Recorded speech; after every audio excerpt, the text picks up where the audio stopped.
Okay guys, good morning. Topic natin today ay weekday function ng Excel.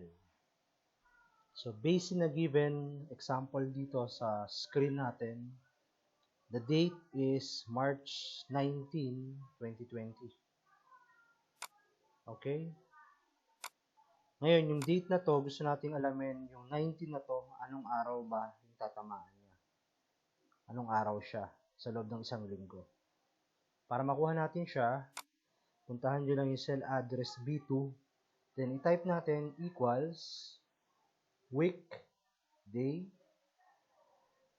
Then, open parenthesis. Merong first parameter dito, serial number. Select lang natin, guys, yung mismong date. Then, meron siyang another parameter which is return type. Actually, pwedeng wala na to. Pwede rin namang meron. Okay? So, close parenthesis tayo. Then, press enter key. Again, yung magiging output niya is serial number, which is numeric value. Ang problema, hindi pa rin lumabas yung eksaktong day na hinahanap natin. Ngayon, para magawa natin yon, balikan natin yung cell address na B2, then ilagay lang natin yung mouse pointer dito sa cell address na to. Then right-click, format cells. Puntahan natin guys yung from general na category, hanapin nyo yung custom. Then, mag-type lang tayo dito. So, general, burahin natin siya. And we type now, D, D, D. Kapag ka tatlong D yung tinype nyo, THU yung magiging output nyo.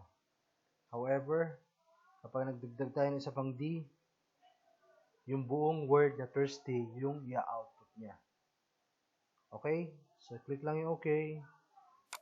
Then, automatic lalabas na yung day to day, which is March 19, 2020, ang araw ay Huwebes.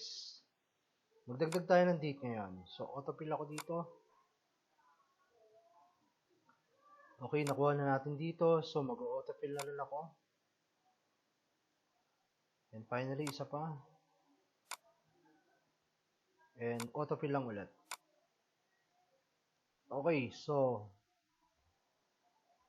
yung March 22, magpo-fall siya under ng Sunday, which is, ito na yun.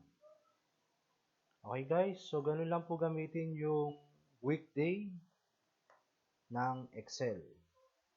So thank you sa panonood at pakikinig. Have a nice day. Bye-bye.